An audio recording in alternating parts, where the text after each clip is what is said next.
एकदा जोरदार नारा देऊ, जय श्रीराम, जय श्रीराम। प्रभू श्रीरामांवर कोणाकोणाची श्रद्धा आहे हात वर करा। मग प्रभू श्रीरामांच्या हाती काय आहे? काय आहे? काय आहे? आणि लोखंडेंच्या हाती काय आहे? लोखंडेंच्या हाती काय आहे? आणि आता या मतदारसंघामध्ये मोदीजींच्या हाती काय आहे? काय आहे? मग लोखंडेंना मत दिलं म्हणजे ते कोणाला मिळतं? कोणाला मिळतं? कोण प्रधानमंत्री करायचंय? कोण विकास करू शकतं? कोण देशाला पुढे नेऊ शकतं? कोणाला 400 पार न्यायचंय? मोदीजींना न्यायचं आहे। मग या ठिकाणी महिलांचं जास्त समर्थन मोदीजींना आहे।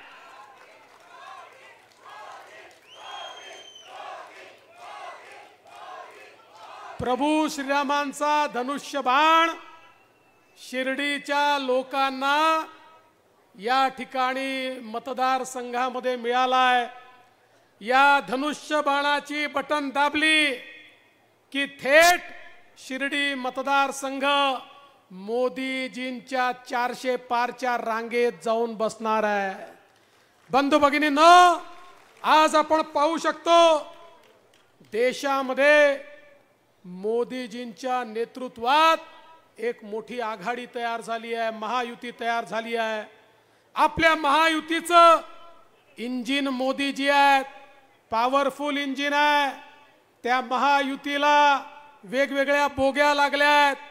आमचे एकनाथरावजी शिंदे यांच्या नेतृत्वात शिवसेना आहे, अजितदादा पवारांच्या नेतृत्वामध्ये राष्ट्रवादी काँग्रेस आहे, आमची रिपाई आहे, आमची मनसे आहे, आमची रासप आहे, आमची रयत क्रांती आहे। वेगवेगळे पक्ष या ठिकाणी बोगीच्या रूपानं आपल्या या इंजिन सोबत आहेत। आणि ही ट्रेन कशी आहे? ही विकासाची ट्रेन आहे। दीन दलित गोर गरीब आदिवासी शेतकरी शेतमजूर महिला अल्पसंख्याक ओबीसी भटके विमुक्त सगळ्यांना आपल्या ट्रेन मध्ये जागा आहे।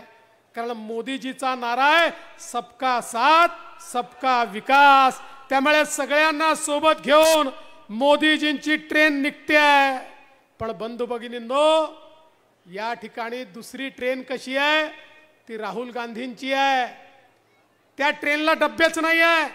राहुल गांधी म्हणतात मी इंजिन आहे, इकडे आमचे पवार साहेब म्हणतात तुम्ही इंजिन नाही आहे। पवार साहेब म्हणतात मी इंजिन आहे, उद्धव ठाकरे म्हणतात मी इंजिन आहे, ममता बॅनर्जी म्हणते मी इंजिन आहे, लालू प्रसाद यादव म्हणतात मी इंजिन आहे, मुलायम सिंगांचा पोरगा म्हणतो मी इंजिन आहे, स्टॅलिन म्हणतो मी इंजिन आहे। यांच्याकडे डब्बे नाहीच, केवळ इंजिनच आहे। मला सांगा, इंजिन मध्ये ड्रायव्हर सोडून कोणाला बसायला जागा असते का? सामान्य माणूस इंजिन मध्ये बसू शकतो का? हे असे इंजिन आहे। यांच्या राहुल गांधींच्या इंजिन मध्ये सोनियाजी राहुलजी आणि प्रियंकाला जागा आहे। उद्धव ठाकरेंच्या इंजिन मध्ये तुम्हाला जागा नाही, शिंदे साहेबांनाही जागा नाही, फक्त आदित्य ठाकरेंना जागा आहे। पवार साहेबांच्या इंजिन मध्ये अजितदादांना जागा नाही आहे, फक्त सुप्रियाताईंना जागा आहे। त्यामुळे हे इंजिन कसे आहेत? एक जण त्या ठिकाणी राहुल गांधी इंजिन दिल्लीकडे ओढतो, पवार साहेब बारामतीकडे ओढतात, उद्धव ठाकरे मुंबईकडे ओढतात, स्टॅलिन दक्षिणेकडे ओढतात। त्यामुळे यांचं इंजिन जागेवरून हलतही नाही, डुलतही नाही, चालतही नाही। ठप्प झालेलं इंजिन हे त्या ठिकाणी आहे। आणि मी तुम्हाला विनंती करतो, धनुष्य बाणाची बटन दाबल्याबरोबर आमच्या सदाभाऊ लोखंडेचा डब्बा देखील मोदीजींच्या इंजिनला जोडला जाईल आणि अख्खी शिर्डी त्या डब्यात बसून विकासाच्या वाटेवर निघेल। आणि म्हणून ही निवडणूक आपल्या सगळ्यांकरता अत्यंत महत्त्वाची निवडणूक आहे। आपल्या विखे पाटील साहेबांनी सांगितलं, महायुतीचं सरकार आल्यानंतर आणि देशातल्या मोदीजींच्या सरकारने कशा प्रकारे विकास केलाय आपण सगळ्यांनी बघितलं आहे। निवंडेचं पाणी जात असताना त्या ठिकाणी जल्लोष करणारे शेतकरी आम्ही बघितले। माझ्या जन्माच्या आधी सुरू झालेला प्रोजेक्ट पण तो पूर्ण करण्याकरता महायुती आणि मोदीजी यावे लागले। एवढा काळ त्याच्यामध्ये गेला बंधू भगिनींनो। आणि आज मी तुम्हाला सांगतो, माननीय मोदीजी आणि आमच्या मुख्यमंत्र्यांच्या नेतृत्वामध्ये केवळ नगर जिल्हाच नाही, या संपूर्ण उत्तर महाराष्ट्रातले जेवढे सिंचनाचे प्रकल्प आहेत ते आम्ही पूर्ण करतोय। आणि एवढंच नाही तर हा जो अधूनमधून वाद तयार होतो मराठवाड्यामध्ये आणि उत्तर महाराष्ट्रामध्ये, हा सगळा वाद संपवण्याकरता त्या ठिकाणी वाहून जाणारं पाणी हे गोदावरीच्या खोऱ्यामध्ये आणण्याचं काम देखील हीच सरकार या ठिकाणी करणार आहे। आणि आमच्या शेतकऱ्याला सुजलाम सुफलाम आम्ही करणार आहोत, कारण आमच्या पाठीशी माननीय मोदीजी आहेत। आज मोदीजींनी आपण बघितलं, गेल्या 10 वर्षामध्ये 20 कोटी लोक जे झोपडीमध्ये राहायचे त्यांना पक्क घर दिलं। गेल्या 10 वर्षामध्ये 55 कोटी लोक ज्यांच्या घरी शौचालय नव्हतं त्यांना शौचालय दिलं। 50 कोटी लोक ज्या घरच्या मायमाऊली चुलीवर स्वयंपाक करायच्या त्यांना गॅस सिलेंडर दिलं।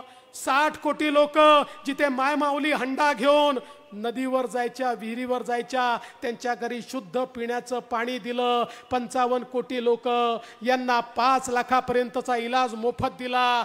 50 कोटीच्या वर आमच्या तरुणाईला या ठिकाणी मुद्राचं लोन दिलं। 10 लाखापर्यंतचं लोन, कुठलंही तारण नाही, त्याला कुठलाही गॅरंटर नाही। आणि याच्यामध्ये 31 कोटी आमच्या मायमाऊली भगिनी आहेत की ज्यांना पायावर उभं करण्याचं काम हे माननीय मोदीजींनी केलं। कारण मोदीजी म्हणतात, एक पुरुष पायावर उभा राहतो तर पुरुषच पायावर उभा राहतो, पण एक महिला पायावर उभी राहते तर संपूर्ण परिवार पायावर उभा राहतो। आणि म्हणून 80 लाख बचत गटाच्या माध्यमातून 8 लाख कोटी रुपये या ठिकाणी मोदीजींनी महिलांच्या अधिकारितेकरता दिले।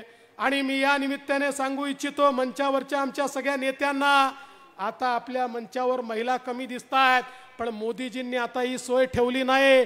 2026 नंतर अर्धा मंच रिकामा करावा लागेल आणि आमच्या माय माऊलींना बसावं लागेल, कारण 2026 नंतर विधानसभेतही 33% महिला आमदार होणार आणि लोकसभेत 33% महिला खासदार होणार। हे किमया देखील माननीय मोदीजींनी करून दाखवली। आज आपल्या सिनियर सिटीजन्स करता त्या ठिकाणी मोदीजींनी 70 वर्षाचा वरचा असेल सर्व उपचार मोफत, या ठिकाणी वयोश्री योजनेच्या अंतर्गत कानाची मशीन पाहिजे मोफत, कवळी पाहिजे मोफत, स्टिक पाहिजे मोफत, चष्मा पाहिजे मोफत, कमोड पाहिजे मोफत, सर्व प्रकारच्या वस्तू सिनियर सिटीजनला ज्या पाहिजेत त्या मोफत देण्याचं काम मोदीजींनी या ठिकाणी केलं। आणि आज आपण पाहू शकतो दिव्यांगांना देखील इतक्या मोठ्या प्रमाणात नवीन प्रकारचे पाय असतील, हात असतील, हे त्या ठिकाणी दिले। जे दिव्यांग चालू शकत नव्हते आज मोटरसायकलला किक मारून मोटरसायकल चालवण्याचं काम ते करतात। अशा प्रकारे समाजातल्या गरिबांना, प्रत्येक व्यक्तीला मोदीजींनी साथ दिली। 80 कोटी लोकांना 2020 सालापासून मोफत रेशन देण्याचं काम मोदीजींनी केलं आणि सांगितलं पुढचे 5 वर्ष देखील मोफत रेशन या ठिकाणी देण्यात येईल। आणि बंधू भगिनींनो, तुम्हाला मी आठवण करून देतो, जास्त दूरचा काळ नाही आहे, 2 वर्षापूर्वीचा काळ तुम्ही आठवा, कोविडचा काळ तुम्ही आठवा, ज्या काळामध्ये आपल्या नातेवाईकाच्या घरी जाण्याची देखील चोरी होती, मौत मिट्टीला देखील आपण जाऊ शकत नव्हतो, अशी अवस्था होती। आणि जग म्हणायचं 140 कोटीचा भारत, कमीत कमी 25-30 कोटी लोक तरी मरतील, आता भारताला कोणी वाचवू शकत नाही। अशा काळामध्ये माननीय मोदीजींनी याच भारतामध्ये भारतीय बनावटीची लस तयार केली। 140 कोटी भारतीयांना 2 वेळा ती लस दिली आणि आम्हाला जिवंत ठेवण्याचं काम माननीय मोदीजींनी केलं। मोदीजी नसते तर आपले आप्त, स्वकीय, परिवारजन किती लोक आपल्यातनं निघून गेले असते। मशा मोदीजींना आशीर्वाद देण्याची वेळ ही नाही तर कुठली, हा माझा तुम्हाला सवाल आहे. मला सांगा, एकाला तरी 1 रुपया इंजेक्शन करता, लसी करता मोदीजींनी मागितला का? सांगा, कोणीतरी 1 रुपया दिला का? सांगा हात वर करून, कोणीतरी 1 रुपया दिला का? नाही दिला, कोणी 1 रुपया दिला नाही. पण तुमच्यापर्यंत लस पोचली. 140 कोटी लोकांपर्यंत ही लस पोचवून माननीय मोदीजींनी प्रत्येकाला जगवण्याचं काम हे या ठिकाणी केलं. आणि म्हणून बंधू भगिनींनो, आज आपण या ठिकाणी जिवंत आहोत ते केवळ आणि केवळ मोदीजींमुळे, मोदीजींच्या माध्यमातून ही लस आपल्याला मिळाली आणि म्हणून आपण या ठिकाणी जिवंत आहोत. आणि म्हणून बंधू भगिनींनो, आज याचं उतराई होण्याची वेळ आली आहे. मोदीजींच्या माध्यमातून या ठिकाणी हे जे काही काम झालंय, या कामाकरता आशीर्वाद देण्याची वेळ आली आहे. आणि आशीर्वाद देण्याकरता या मतदारसंघामध्ये आपल्याला धनुष्य बाण मिळालाय. धनुष्य बाणाची बटन दाबली की थेट मोदीजींना आशीर्वाद हा त्या ठिकाणी मिळणार आहे. आणि म्हणून तुम्हाला विनंती करण्याकरता आलो आहे. बंधू भगिनींनो, एकीकडे मोदीजींचं सरकार आहे, दुसरीकडे आपलं महायुतीचं सरकार आहे. आता आपल्याला माहिती आहे, शिर्डी सारख्या नगरीमध्ये मागच्याही काळात आपलं सरकार असताना आणि आताही शिंदे साहेबांच्या नेतृत्वात होणारं परिवर्तन आपण बघतोय. आता आपल्या विमानतळाच्या विस्ताराचं काम हे लवकरच सुरू होत आहे आणि आंतरराष्ट्रीय दर्जाचं विमानतळ तयार होत आहे. इथले भाविक वाढणार आहेत, पर्यटक वाढणार आहेत, व्यवसाय वाढणार आहे. या सगळ्या गोष्टी या ठिकाणी विकास करणाऱ्या सरकारच्या माध्यमातून होणार आहे. आणि म्हणून आपण या ठिकाणी एवढीच विनंती करतो, 13 मे रोजी सकाळी आपण उठा, थेट आपल्या केंद्रावर जा, धनुष्य बाणाची बटन दाबा आणि त्या ठिकाणी आपला आशीर्वाद मोदीजींना द्या. एवढीच आपल्या सर्वांना विनंती करतो आणि माझे 2 शब्द संपवतो. धन्यवाद.